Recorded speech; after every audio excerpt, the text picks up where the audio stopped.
Ṣẹ̀kẹ̀rẹ̀ lọ bá jó, ṣẹ̀kẹ̀rẹ̀ lọ bá jó, olúwa mi ò dìde ojú The Ashen Forge.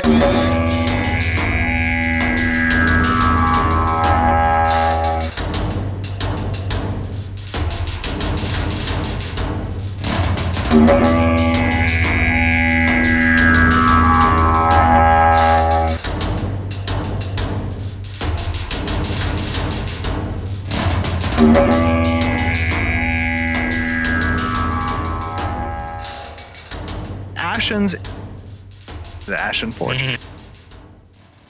Hello and welcome to the Ashen Forge. I am Phantom X, joined as always by Diggs and the legendary Neurotoxin. How are you two doing? Great. Good. How are you doing? Happy Sunday. I'm not doing too bad. It's been a pretty lazy day, actually. A little bit of video gaming. So, actually, Just a little bit. All weekend. Yesterday, I played a game I can't mention on air for 11 hours or so, which was actually quite good. Good enough that I plan on, I already did buy the pre-order the game. So, which is interesting because it's not a typical game for me. Trying to explore a little bit more. So, what about y'all? Anything? Neuro, I know, playing a lot of Destiny 2, and Diggs has been a lot into Lord of the Rings Online, which I did not get into at all this weekend. This weekend. Yeah, this weekend. Yep. A whole hell of a lot of gardening and Gardening. yeah. We got rid of our gardeners like a month ago because they really didn't even do the bare minimum. And so cleaning up years of things being overgrown and not growing right, and being in the wrong places, and nothing being properly fertilized, and root things all like bundled up on themselves, not being like pulled up and split apart and repotted or replanted, all that sort of stuff. So just a big old mess. This last round I got 2 yard waste barrels worth of stuff in one session, and that's gonna be kind of a problem. So half of it's just in a wheelbarrow, which some squirrels were checking out, but I don't think there's anything they want in there. So that's the game I've been up to, is trim and blow and rake and all that sort of stuff to get everything. It should be a game title: Trim and Blow. Trim and blow. Yes, I like it. If you trim, you will blow. Well, I like that actually as like a tactical squad gardening game where your blowers have to come in and like push things into the piles in the places where you're going to accumulate them while everybody else is, weeding through and doing all the things. Yeah, that's more like somehow I went to like an XCOM sort of game with that. Mm-hmm. Well, anything, we're kind of in this, again, law period where we're in between live streams and there's no testing going on. We didn't get through all the questions, but it's kind of just open discussion. We have a live stream coming up this week, which is, it feels quick because we had the AMA, I think. So it does kind of seem like we're quickly returning to Stephen Leaks, but it should be fun. They're going to do their Extra Life live stream thing, I guess, on the 5th. I guess they're probably going to do like the all-nighter thing again or something. I don't know. I hope everybody comes into it like nice and fresh and healthy and everything, because golly, like 24-hour things, that's rough. Even if you take a little nap in the middle. They aren't getting any younger. No, but that, I streamed for 30 hours when I turned 30 because my birthday is on the 30th, and like I don't think I could do that on 40. Not that I like absolutely couldn't. It's just, it's not worth it. And it doesn't mean anything to me. Maybe if I was like a big celebrity influencer or something, make a big deal about it or something. Then towards the end, make a big whole thing about mental health and things, and like, y'all got to sleep, and like, why you been watching me this whole time? Go to sleep. But no. Anyway, yeah. So that'll be a fun sort of thing, and see what sort of thing, if they can somehow top the pies that they did last time. I think the one at the end, la la la la, from both sides. That was perfect. That's a hard act to top. All Steven has to do to look younger is shave his beard again. Didn't he? Well, yeah, that's gonna happen. Right. Yeah. It's gonna happen. They earn the money. So, anything comes to mind worth talking about, Diggs? Anything with Lord of the Rings that kind of? We should just do a Lord of the Rings show at some point. But I'm playing a Lore Master, which is kind of somewhat close to Summoner, I think, which is different for me, but still fun for Lord of the Rings. It's easy. I think all of the classes feel easy over there. But no, I think there's I guess because it's such an old game, there's just way too many quests in that game, which is good. Just means I get distracted a lot. There is something that we haven't talked about this time around. I don't know if we talked about the last one very much. The seasonals for this one. You got the creepy bull mask with the blue gem or leather or eye things or whatever. The cosmetics or what you're talking about? Yeah. That Ombwa said is inspired by him. Cool. Which, if so, that's pretty good. I like this. I like this month's cosmetics. The look of them. Like some of them or all of them, or?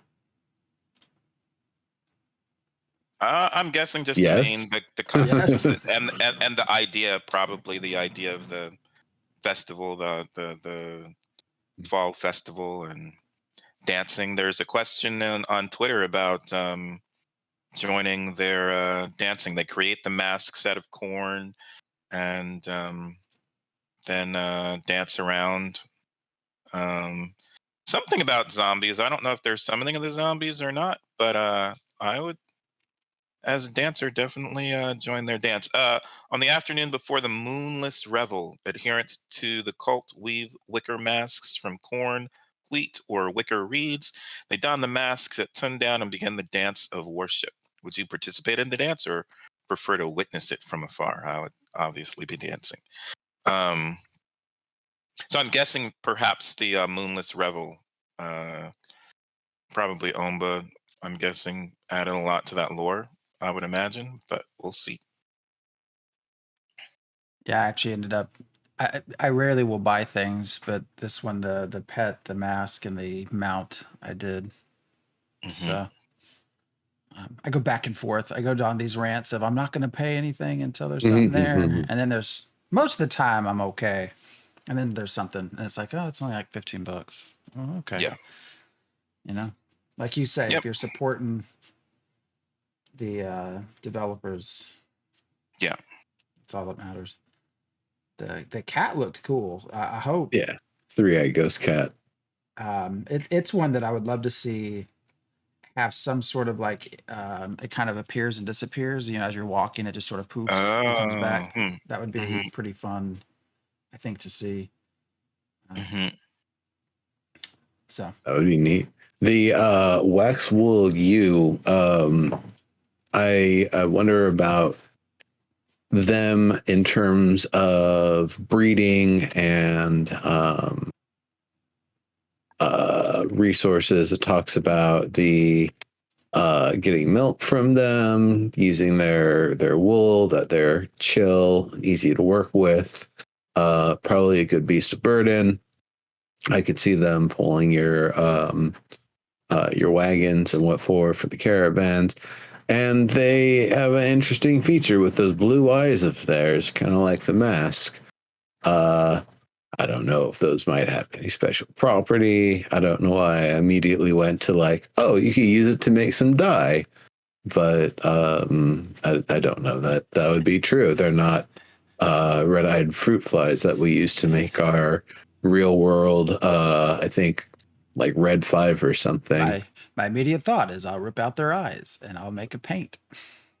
Well, I'm not looking to rip their eyes out, but if we're, breaking one down to make a meal, like don't just cook and slather those things down. They might have some better purposes. Although we should point out, because we know this, that these are skins. They are not functional items. They are not functional items. They are skins. However, they are skins representative of creatures for which we will be able to find similar but not exact versions of what we see here.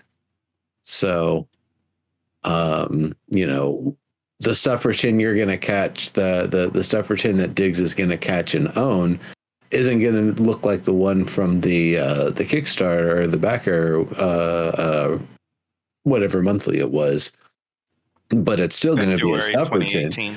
Yeah, it's still going to be a, you're going to know it's a stufferton. Maybe it's going to have a different like pattern. Maybe it's going to have,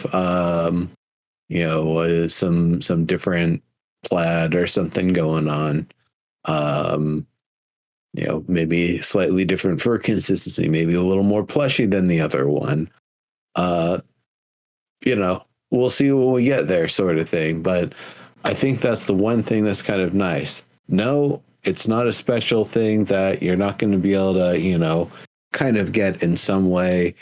Yes, it is a cosmetic that will make it look like a certain sort of thing that has a certain sort of backstory that doesn't actually affect the thing that you apply the skin to. So don't milk the horse that you put this cosmetic skin on, thinking that you're going to get wax wool milk. Right. I like the little outfit too. I might grab that. I like the hut. So I like all the cultural aesthetics of this. There's quite a few things. I don't know if I would get the mount or the caravan myself. But all the other stuff looks really cool. I like it. Yeah, that's kind of funny because looking at the outfit itself, it doesn't seem like it would go with that sort of wagon. That's kind of a interesting sort of. I would imagine maybe sort of a different sort of design or something. I guess I don't know. That's just me. Yeah, but I mean the cultures aren't one for one, so who knows? It's cool enough. Yeah, and the lore seems pretty cool. So I like that we have this. What is it called? The Moonless Revel. That should be pretty cool. And would you join or battle this demon worshipping cult? Yeah, I'm kind of interested to see, what demon worshipping and necromancy really means in Ashes. Hopefully, it's not. Necromancy is inherently evil. We'll see. There's a question in chat about which races everyone plans on playing. Yeah. I'm pretty sure I said Diggs has alts for all of them. I'm pretty sure. A lot of them, yeah. I have to check. I have my list here. I have a Rogue, Bard, Charlatan, Valoon, Pyre, Avec, Nakua, and Renkai. Those are the ones I have so far. So you're just going to live in Vera for real? If I play. You will. I would bet money on it that you will. So I had and this is where the show title came from, a curious question, and I was trying to think of where I see this in MMORPGs, and I think this is where the distinction, Diggs, that you always make of an MMORPG versus an MMO is important.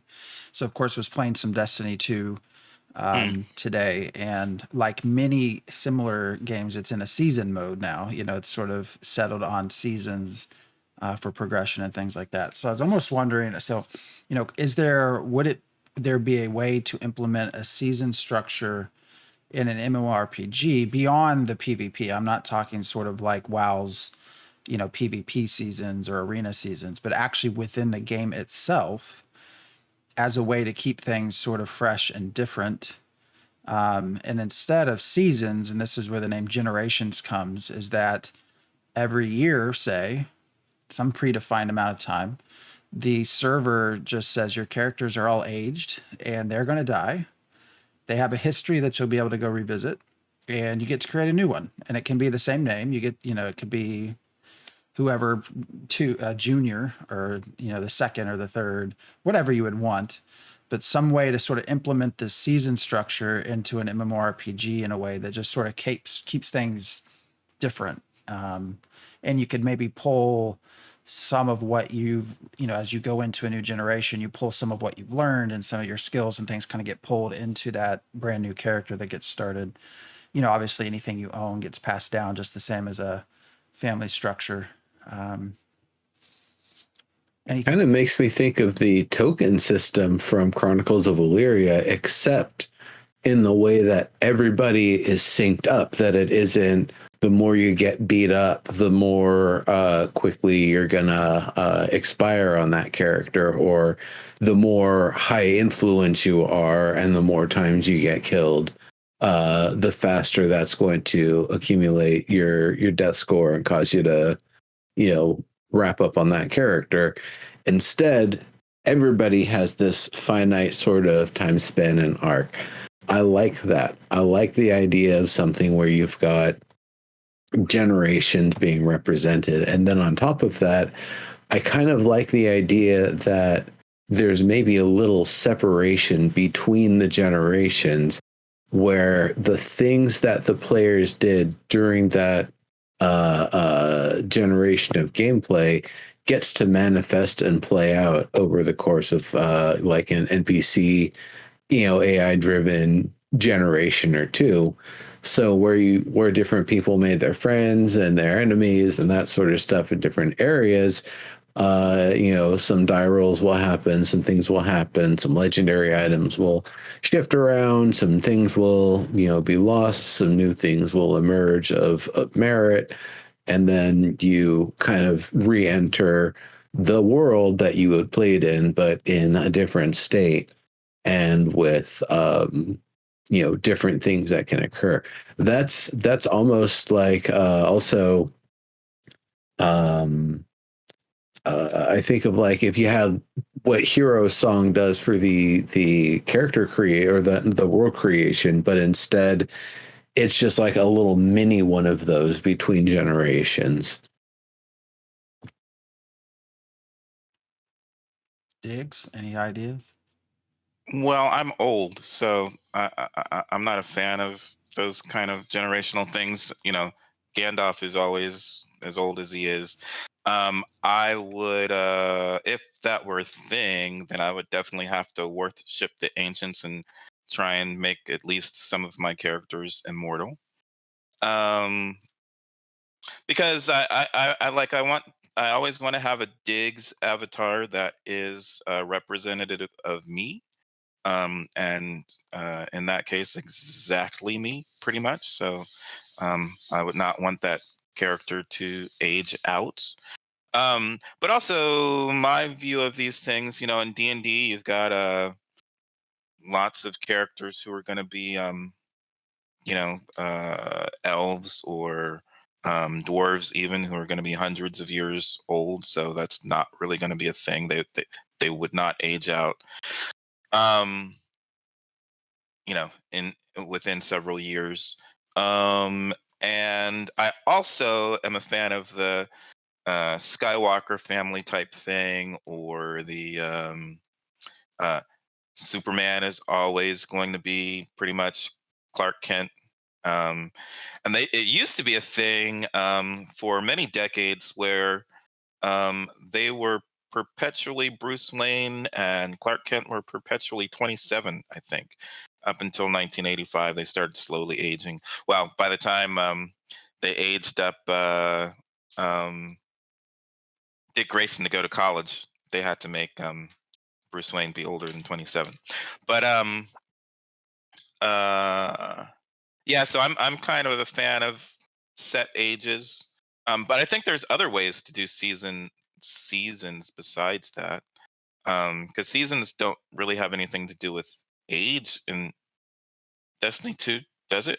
Is it age related? Well, it's No, it's content related. What is the new content? What is the focus of it? What's the best loot you're going to find, going to be found in? That's what the seasons are about with Destiny 2. You don't get, I don't know if you get reset at the beginning of each season. I know you're going to keep your gear. imagine I you get believe reset, otherwise they wouldn't be seasons, right? your season rank gets reset to 0, and the progress on that and all the things you can unlock on that gets set to 0, and things that were specific to the previous season are now somewhat out of focus because the new season's in focus. Something So things like Path of Exile, you know, where a new season starts, a new character must be created, and you kind of start all over. yeah, Yeah, because I feel like that would solve a few issues of stale content. Number one, and Ashes, it would be unique in that you're not going to have to just run through the same starting areas like you would other MMORPGs, right? It's going to be different, so your experience each time would be different each time, which is pretty neat. Yeah, I mean, it should be that way in any case, since the world is evolving, and they're planning to do little mini expansions. I mean, but all MMORPGs say they're planning to do that and just never get around to it. But they're planning to do little updates, content updates, basically seasonally, every 3 months or so, if not a little bit every month. But that is one of the things that irks me a little bit about Lord of the Rings Online is it's the Fippy Dark Paw phenomena where you kill a bunch of stuff, but they're always going to be there. And I think as long as that is not really the case for Ashes, it should keep things fresh if the story is constantly evolving. And you can always jump to a different server and maybe experience things a little differently. But yeah, I think in terms of having things that will change, I think I'm on board with having something like that. I just don't know that it necessarily needs to be Then tied to aging characters and uh, your characters dying off. I mean, wow. It would be interesting, though. How many characters would I end up by the time I stop playing? imagine the madness that would occur, you know, on a season change or a generation change, and there's no more rulers, there's no more mayors, there's no more. You still have the guild structure, you still have the people in place, but you have to Hmm. race back to the nodes. I just think it'd be fun. It would be, if anything, just a server structure to try different from the others. yeah, it would definitely have to be a very different sort of thing. That is a very fun idea to have for a game, but I don't think Ashes is that game. But Ashes would be perfect. It would be different. It would be a different experience. Oh yeah, it sure would be. It could be fun to do as an experimental thing, like you're saying, for sure. But I just wouldn't want something like that to get in the way of normal development. Oh, yeah, I'm not advocating let's spend a year figuring it out, but it would be something after the fact that would be interesting, especially when we talk about, server merges and blowing stuff up. Just reset it. Just reset everyone. That takes care of having to figure out land and who owns what land, and Yeah. you're just starting over. And you're probably going to kill me for saying this, Diggs, but you always reference D&D, and I have to wonder at some point, is the genre held back by the basic by the existing rules, trying to stick true to rules of D&D. I'm not sure what that means because they don't really necessarily stick, but they stick to the rules of an RPG, which is a little different. I don't think it's the rules of the D&D that makes people think of D&D. I think it's the openness and the ability to do things on the fly that are both outside the realm of what was expected and potentially something that the module completely has no way to anticipate. And so the person who is acting as the storyteller now has to either weave some other part of the story into it or change an NPC and a treasure chest to a different location or any number of things, or maybe the game and the whole quest just goes off in a completely different direction, and that's totally fine too. The idea that I see a wall, I can climb over that wall and see what's on the other side, and I'm not limited in doing that whatsoever, is one of those things that's really appealing about D&D. And sure, in Ashes, there's the whole, if you can see it, you can get there sort of thing, but that's going to have some limits and such. I don't think I'm going to be in a dungeon. I see a sheer wall that's, maybe it's like bricks or, something that's climbable. And I say, golly, instead of battling through that giant, staircase of enemies there, why don't I just climb up this wall? I'll secure and lower a rope because I carry rope, because why wouldn't there be rope that you could carry? And, tether it down and hold it tight. And then everybody can climb up this knotted rope. And then we can, just skip straight to the top. That is not something that exists by and large in MMOs and video games in general. Because they want you to play all of that content. They don't want you to be able to skip that thing. They don't even want to give you the agency to think you can skip all of that stuff.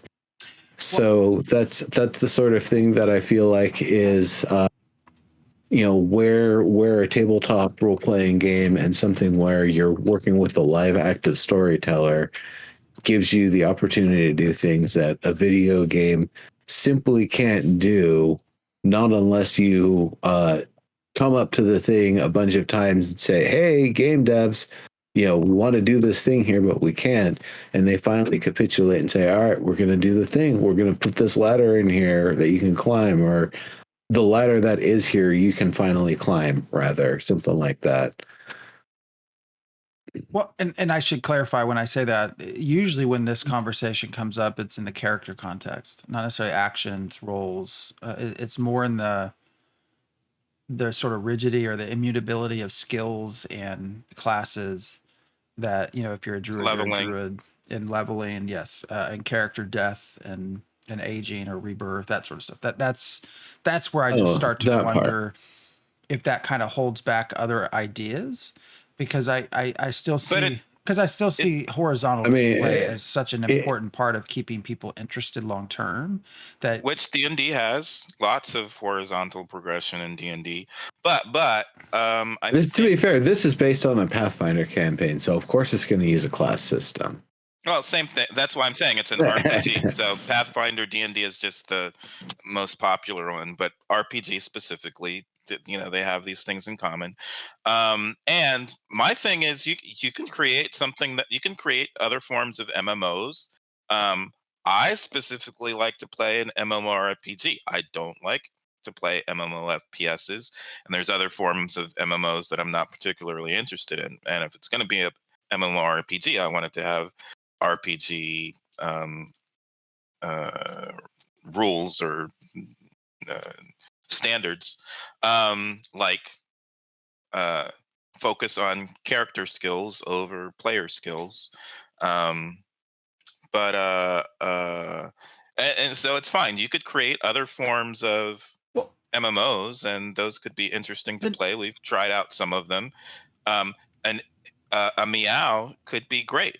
It's not necessarily an MMORPG, and they go for, multiplayer evolving online world specifically because it's not following so closely to an MMORPG. and that could be great. It's just if you're making an MMORPG, then I have certain expectations for the RPG part. So you were, in with us with COE. So how were you feeling No, about? you remember with COE, I was like, why would I want to play this game? You guys have to convince me. Well, but And I don't think I was ever how convinced. would you have managed the player death in that?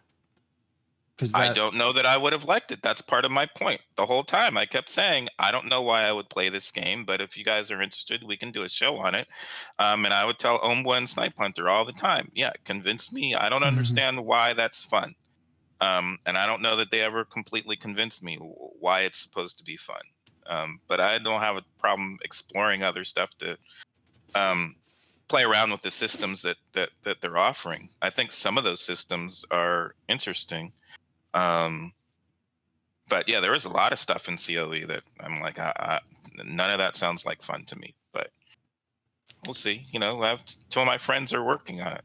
I'm going to support the game. I want to support them working on stuff, and they have some stuff that's similar to Nodes, kind of. It's kind of interesting. So.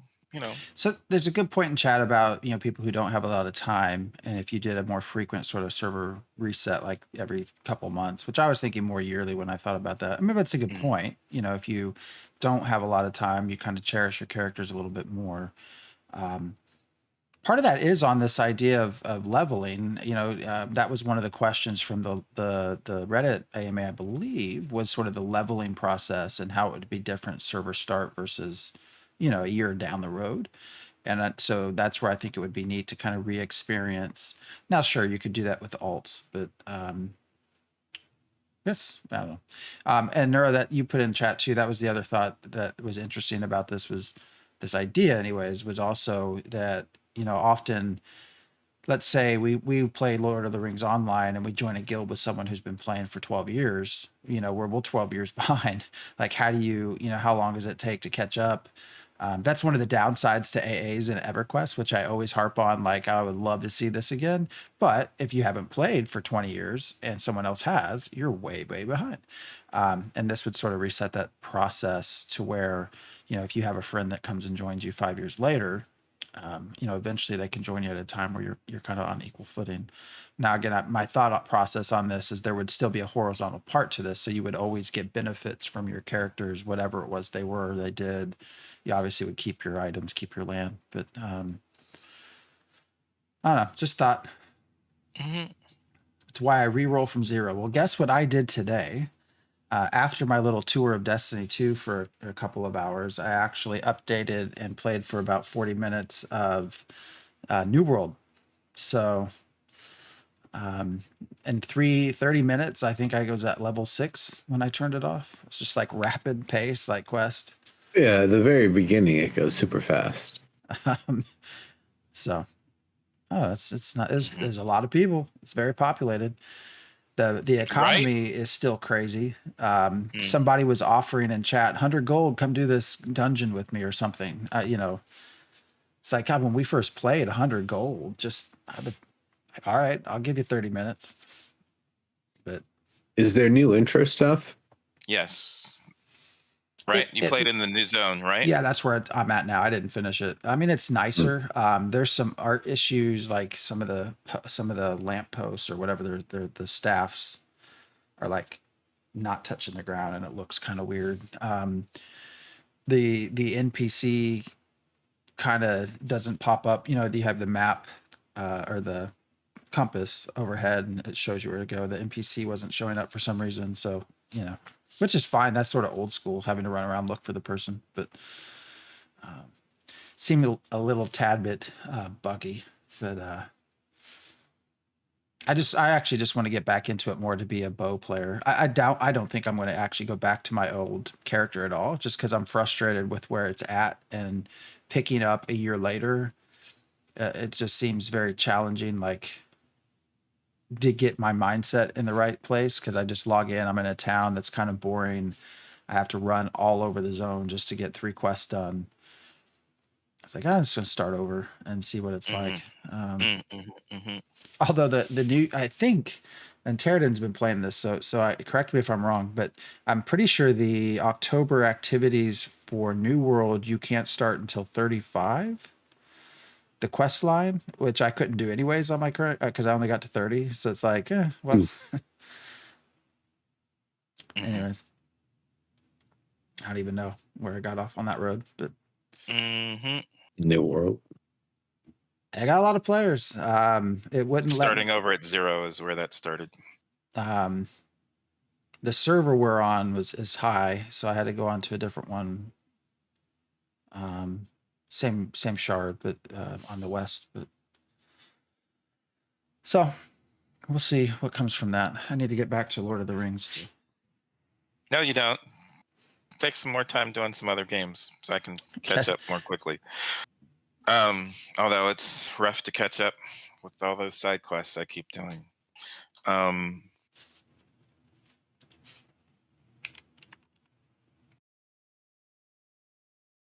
Yeah, so what did you see in the forums? There was a lot of talk about PvE, and I'll have to say there were a couple of earlier in the week there were a couple of threads that opened up about the new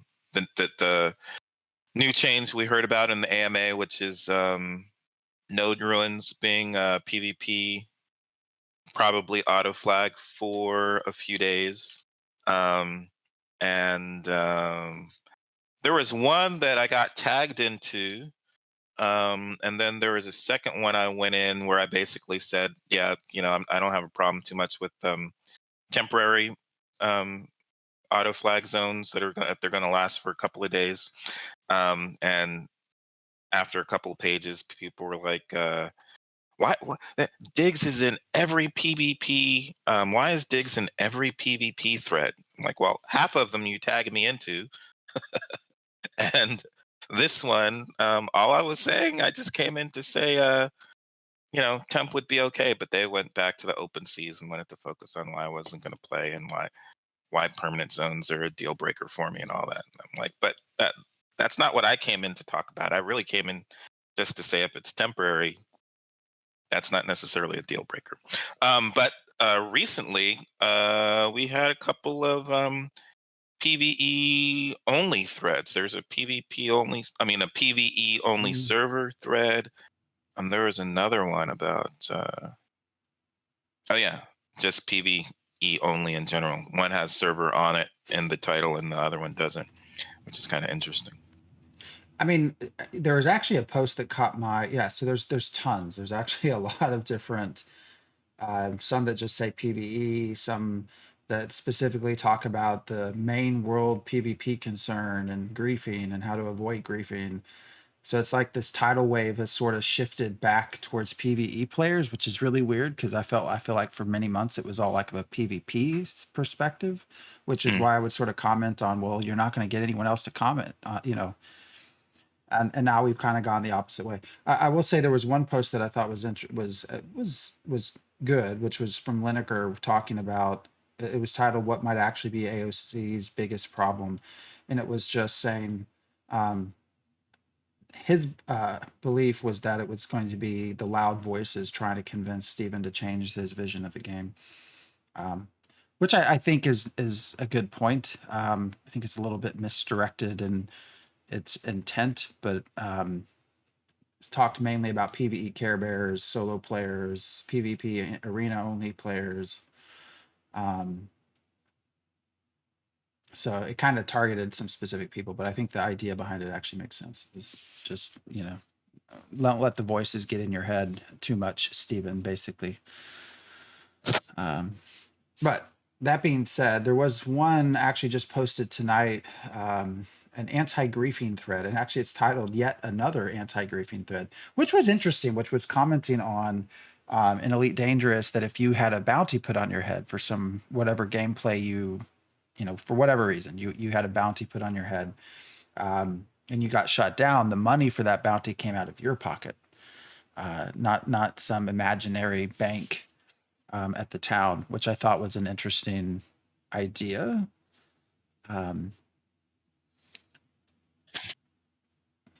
Any thoughts on that? Yeah, if I remember correctly, the bounty was more of a pay someone to get revenge. I don't know that there's any information if they actually succeed on the bounty.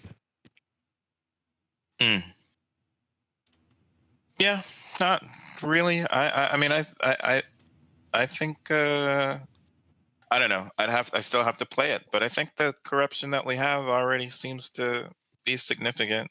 But I don't think there's any experience penalties involved with their system either.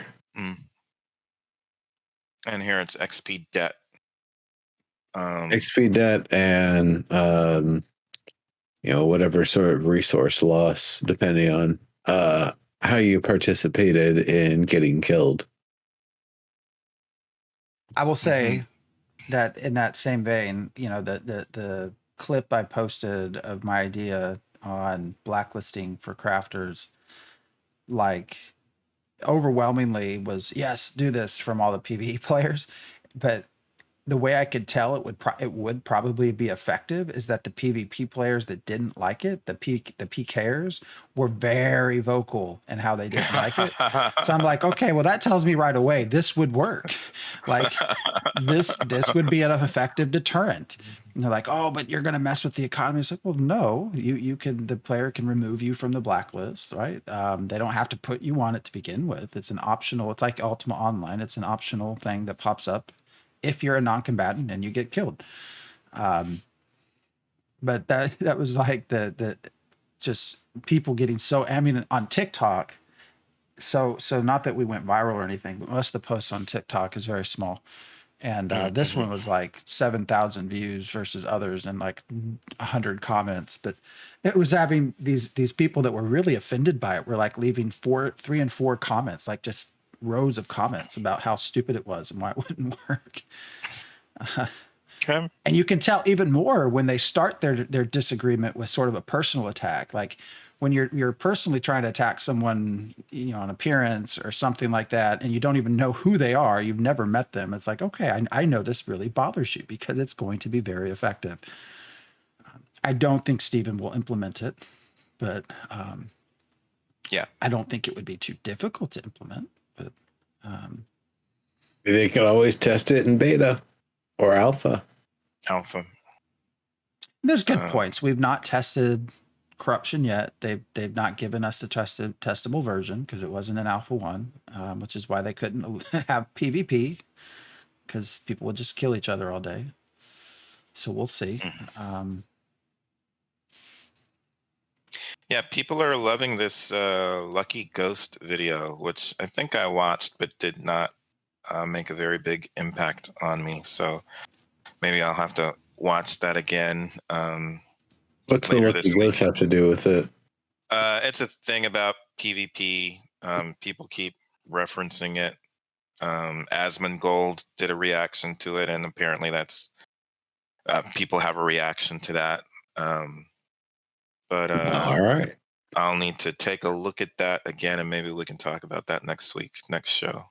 Yeah, dungeon griefing. Yeah, is one of the bigger conversations, which is kind of funny to me. This goes back again to this idea of be careful what you wish for. We've talked about with people who are really wanting open world PvP, but then okay, how are you going to complete your raids and how are you going to complete your dungeons? Like, oh no, we didn't mean it there. And so a lot of the reaction posts are, well, just hire people. It's like, well, what do you mean hire people? Like, how do you, okay. So half your guild's just going to stand outside the dungeon and the other half goes in? Like, how do you share the rewards? I mean, how is that a fun way to play a game? I'm going to sit here and be the bodyguard in case somebody decides to come in. And people have always said that even for gatherers, if you are out gathering and you don't want to participate in PvP, just bring your guildies along with you to guard you. And one of the things is, why are they going to want to just stand around doing nothing in case somebody comes along and attacks us and we don't want to attack them back? I imagine they are going to be gathering as well at the same time. It's just going to be they'll stop and do the PvP. I don't know. It's a So, interesting and concept. everyone always comments about, well, you don't like PvP, get out, you don't play this game. It's like, well, no, I've always known PvP was a part. That's why I backed it, knowing that. Open world PvP, however, is not required for world change. Like, it doesn't have to exist to do the things they want to do. Caravans take care of that. Sieges take care of that. I mean, it can kind of help it along a little bit. And I'm not afraid of PvP. What I'm afraid of is a world that's completely freaking dysfunctional that nobody plays in from a PvE perspective because it's not fun. And then you have these PvPers that like to arena and siege and caravan that also like to go out and raid but can't because they're getting PK'd by other people that just like, just want to live in infamy and just love madness. Like I don't mind PvP at all. I was having fun sinking ships Saturday. I mean, that was a blast. Like it's fine. Hopefully I'll get to a part where I can get into Destiny 2 with Neuro and do some of the, what is it called, Crucible? So some of the player versus player stuff in there.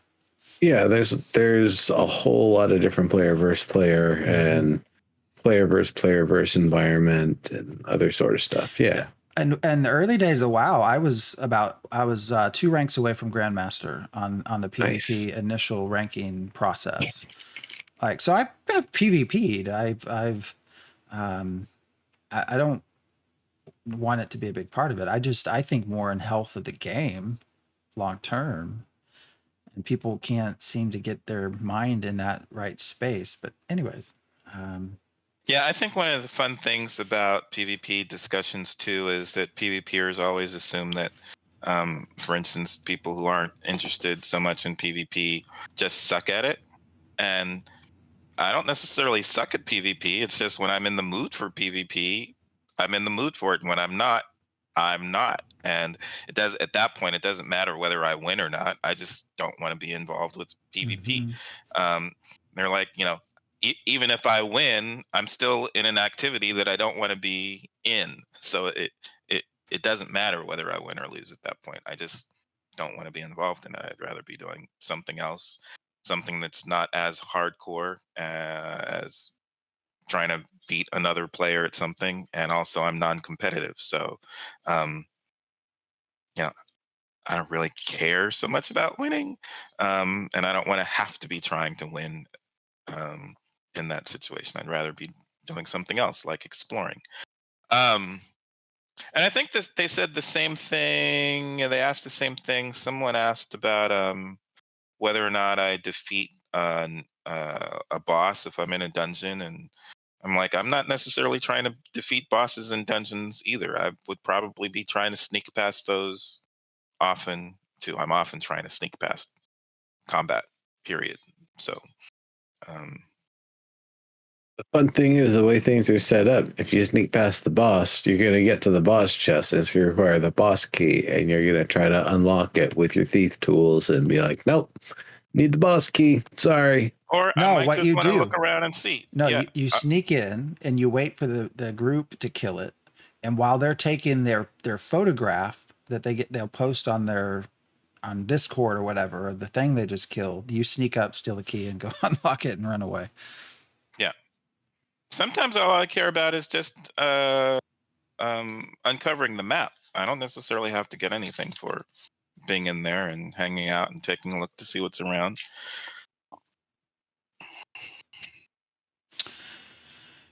Well, I don't know that you're going to have a map that's continually growing and revealing when you're in dungeons, though. It's open world, so maybe, but I don't know. I mean, We'll have to see. There's lots of stuff we'll have to see. do we really think there would be a group of players who would readily be willing to protect a dungeon, to protect a gatherer, just for sort of a player given coin or bartering system? Like, I feel like siege or caravans are different because there's a reward associated with that.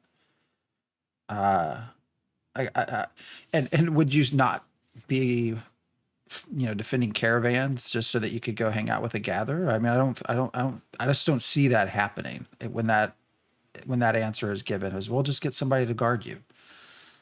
There are I people. actually look at it a completely different way. I think about in Vanilla WoW, for example, there was one dungeon that always had thorium at the end. There's another dungeon, the very specific one that always had black iron at the end. And you basically had to run those to get access to those materials. So you ran instances where in the process of trying to gather these materials, you are fighting things and defending your gatherer. So this is just a different, more open version of that paradigm. You and a few other people are working with your buddy to get northern mountain silver steel ore, and it only appears in this area and this time of the year. It's a rough place to get it, so nobody's going to do it solo. You all know you want this stuff. This is part of some gear. You know, this northern mountain silver steel makes just some amazing, like, cold damage, cold resistant sort of stuff. It like has some cool synergy if you're all wearing it together. Cool stuff, just real amazing. You just want to make all that. You're going to guard the person who's got the skills and the talent to do that, because I don't think everybody is necessarily going to be specialized in that. You're going to have one person who's specialized in it. And in exchange for helping them do that, this person that you work with and are friends with and is likely part of your guild or alliance or something, you're getting a part of those resources to make that gear you're trying to make. So that's where I see, yeah, people are going to go out with somebody guarding them if it's of like substance or worth, if it's something of that level of meaning.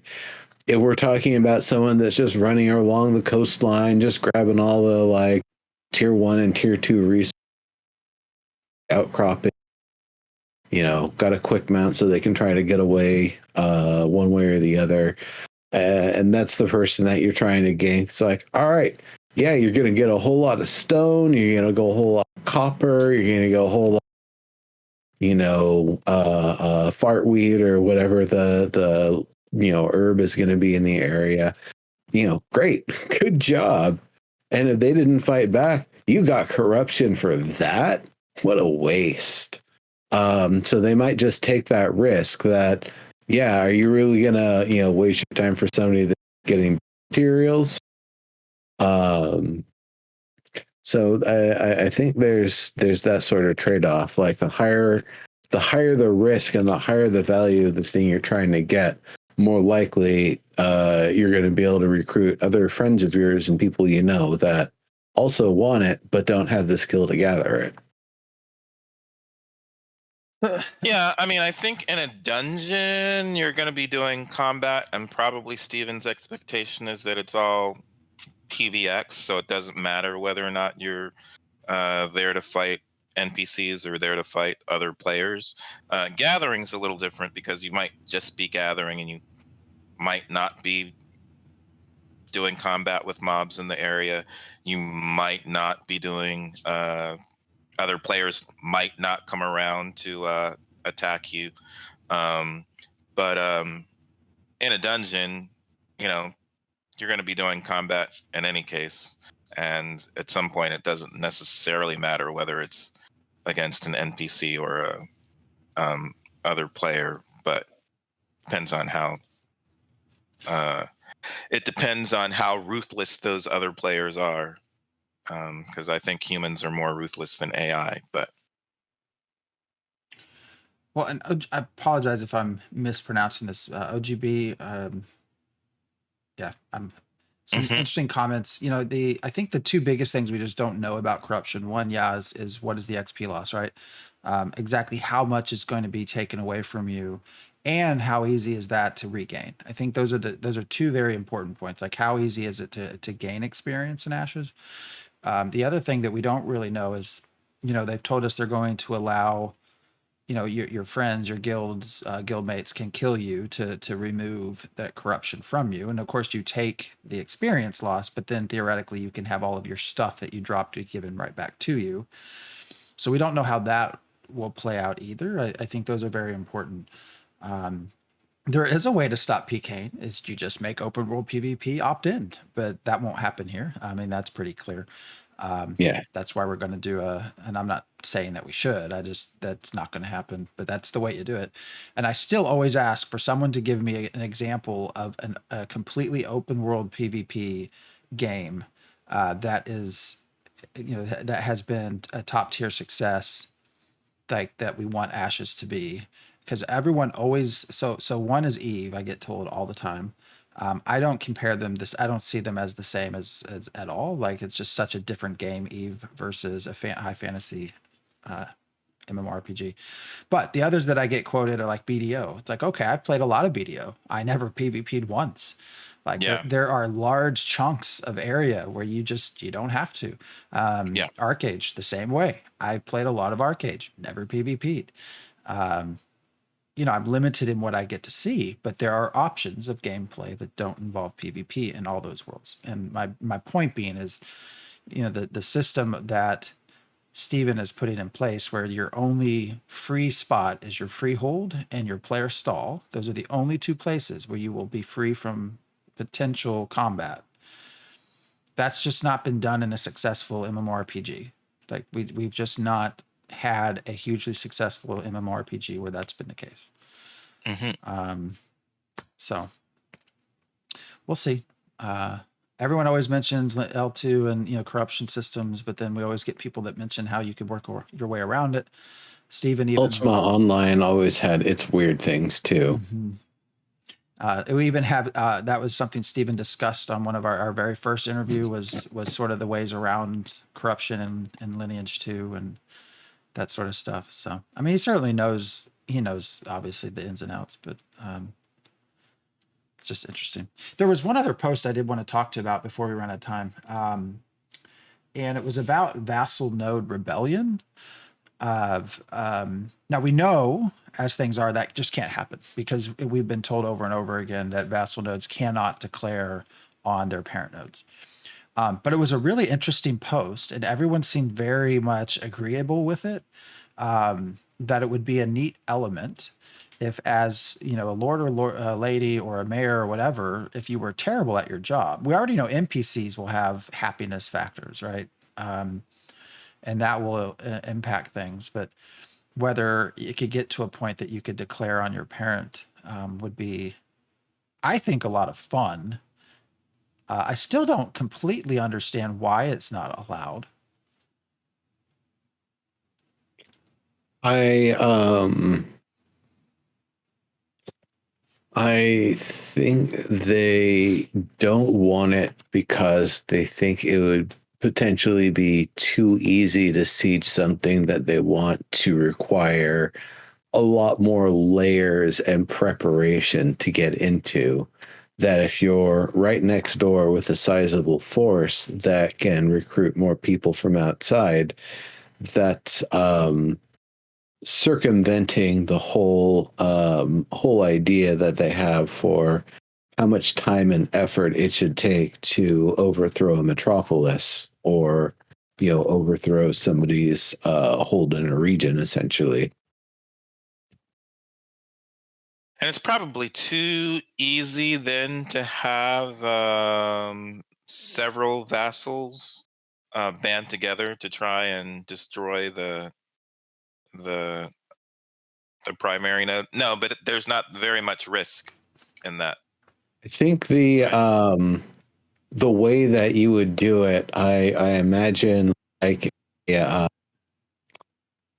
pizza, but cut up into like valence rings along with the wedges, that instead of trying to work your way through and you get what you get until you try to get to the center, that one way, if you really want to dethrone the one in the center and all the other vassals agree, you just have an entry point where you have all of the leadership just go soft and knock things over, and you take all of your resources, you just completely divest from this whole line, just like this thin little slice of pizza cut into its different segments. You just, each little tiny little bite-sized chunk as quick as you possibly can to get through to penetrate at the final battle, where all the vassals, instead of providing their support, are like, we're not going to defend the caravans that send the necessary resources that you need to get this thing up and running and actually mount a sizable defense. So I could see like a collaborative sabotage sort of effort.